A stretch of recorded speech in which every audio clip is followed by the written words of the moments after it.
we're testing something. So I'm using my hotspot. I got a Rwandan phone. You guys, they make phones in Rwanda. Can you see that? It's really light, but it says made in Rwanda. It's a Mara phone, M-A-R-A. You see that lion? Because we're in Africa. So I got a Rwandan phone. I'm using my iPhone because I didn't want to interchange information and set up a SIM card for Rwanda on my my USA phone. I want to keep things separate. It's less confusing for me, personally. So I have it's a 3G phone. They have others, but I chose the least expensive one. This phone was $45, and I purchased a plan that will give me 62 gigabytes of memory, I believe, no, data at Airtel, and that's $20 a month. So I'll have airtime, 100 minutes of airtime every day, and a total of 62 gigabytes of data per month. That was 20,000 Rwandan francs, which is $20. So for 45 plus 20, I have a 65 communication availability. So that's that. This might not look great because this particular phone, which is the least expensive model that Mara has, only takes a SIM card that allows for a 3G SIM card, not a 4G. So if the quality of this video is poor, that is why. Good morning, Tony Africa. So we're writing about, I have been wanting to do this for many, many, many, many days, but I wanted to wait until I had my own internet. This is my son, Cohen. Hello. So I'm Janine. This is Keenan. We're reclaiming our identity. Today we're going to take you a little bit on our journey of relocating from the U.S. to Kigali, Rwanda. It kind of looks the same every day for us so far. We get up fairly early for us, having not fully recovered from jet lag with a son that gets up pretty early. We arrived last Sunday. Today is Tuesday. So we've been here for a week plus, and we are still moving about the city, doing things such as looking for housing, primary goal, because we were in an Airbnb that we were able to book for 1 week, praying, believing, and claiming that we would have found a home in 1 week, expecting that to have occurred. But what we have encountered is some of the homes that we saw and saved prior to coming are not available, or the neighborhood wasn't great because you can't see the neighborhood on the pictures. You see the house. And by great we mean quiet, you know, or deep down in some of the more residential areas that are off the main road that have bumpy, unpaved roads. And so we could settle for that because some of the houses are really nice, even though they're in areas such as that. But we want to continue to look and make sure that we've seen everything available before we make a decision. So we have not settled on our house yet. That's primary. So every day we get up, we're meeting realtors, looking for a home.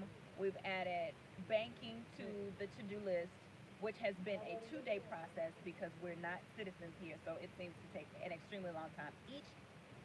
Each trip has been a 2-hour trip to the bank.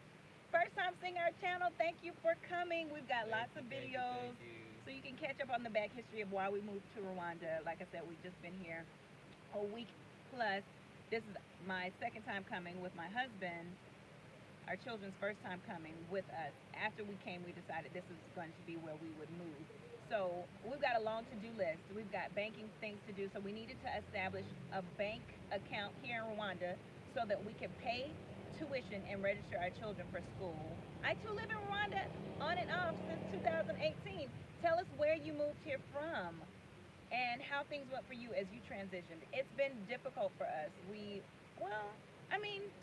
It's only been a week plus. So, but it's been up and down. Yeah, we were, I guess we had rose-colored glasses on, expecting things to go a little bit more quickly. You're in Kenya now. We'll be back in about 2 weeks. We've been to Kenya. Nairobi was going to be our next stop if we were not pleased with our ability to transition here for the things that we need. So we like Nairobi. But again, back to the to-do list, the typical things that are required to establish yourself somewhere. First, finding a house. we have been renting a car. We initially started off with, I'm going to show you some sights as I'm talking. You guys can see what's going on in the city. We initially started off with a Yigo cab. You see the cab ahead of me. We would get our transportation and switch it over. I know, but Yigo, every time we go somewhere, and or personal drivers, actually, that's what it was. People have recommended various individuals to drive for us. So every time you go from one location to the next, you pay the driver, or you do several errands and then you pay the driver when he returns you back to your lodging, and that became expensive. So we did that for what, 3 days, and then my husband rented a car because some new friends of ours in Rwanda recommended a couple of car rental places.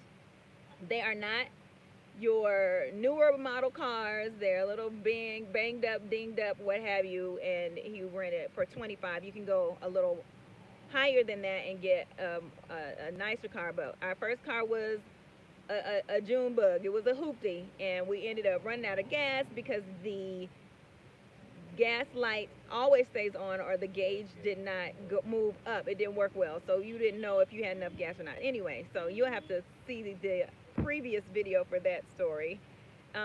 We I'll call it upgraded to another car, an SUV, which is what we're in now. So that's an expense. Transportation, getting around the city just to do the various things you need to do. Like I said, going to the bank, establishing a bank account. We have to transfer funds from our U.S. bank to the Rwandan bank so that we can pay registration fees and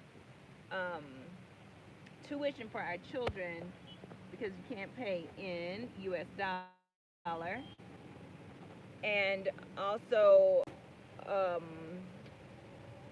we started looking for a car. So that's another thing on our to-do list, because we don't want to rent for a very long time because it becomes costly. We want to go ahead and purchase our own car. So yesterday we went to a used car lot, which kind of seems like an auction. The way it's set up is that individuals bring their cars to this huge lot and they sell them themselves, and there are brokers there that will tell you about the particular car. So you tell them your price range or the make and the model and the year, what have you, and they will take you to the seller of the car, and then you negotiate the price with the seller.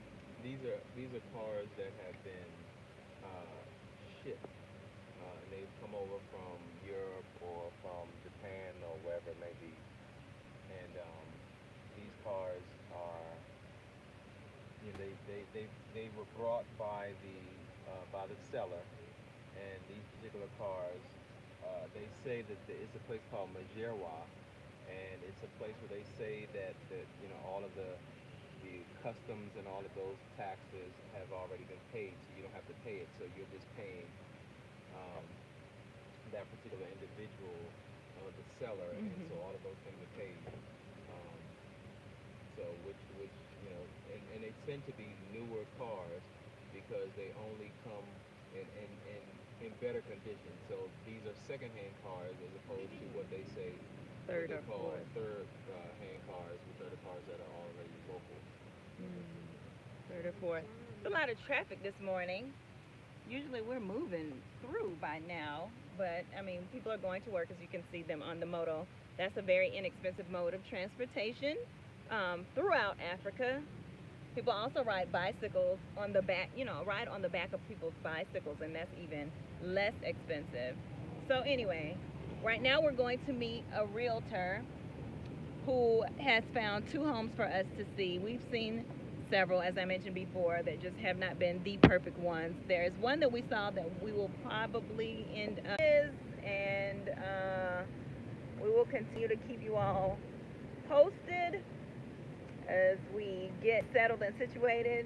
When we find the house, we'll put that on. We're praying that that will be in the next 2 days, and we're praying that it won't take us too long to transfer our funds to Bank of Kigali. We went the first day to open an account. That took forever, and when we ended up having to leave because we had an appointment. So we left without our debit cards, without online banking set up, only the account number, which had to be emailed to us later because it took so long, or text. Yeah, she texted to us.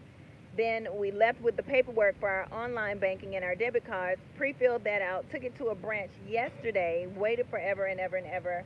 We're told we needed to put some money on the account to pay for the debit cards, which are going to cost $5 per card. Go put money on your account, she said, and then bring the receipt back in here.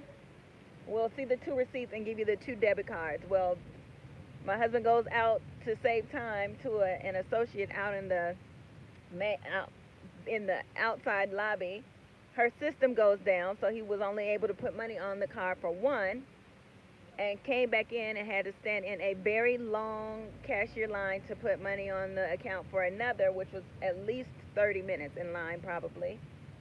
Then once we finished that, the lady that had been helping us before that had cut the cards had gone to lunch, so someone else had our cards. I go to her. She told me to come to her and that she had my information and to just bring over the receipts. Brought over the receipts, stood there waiting while she helped 3 gentlemen, taking forever. She saw me standing there. She knew what I needed. She had what I needed. She didn't just say, oh, let me see your receipts. Here are your cards. No, I stood and stood and stood and stood. We got there at what time?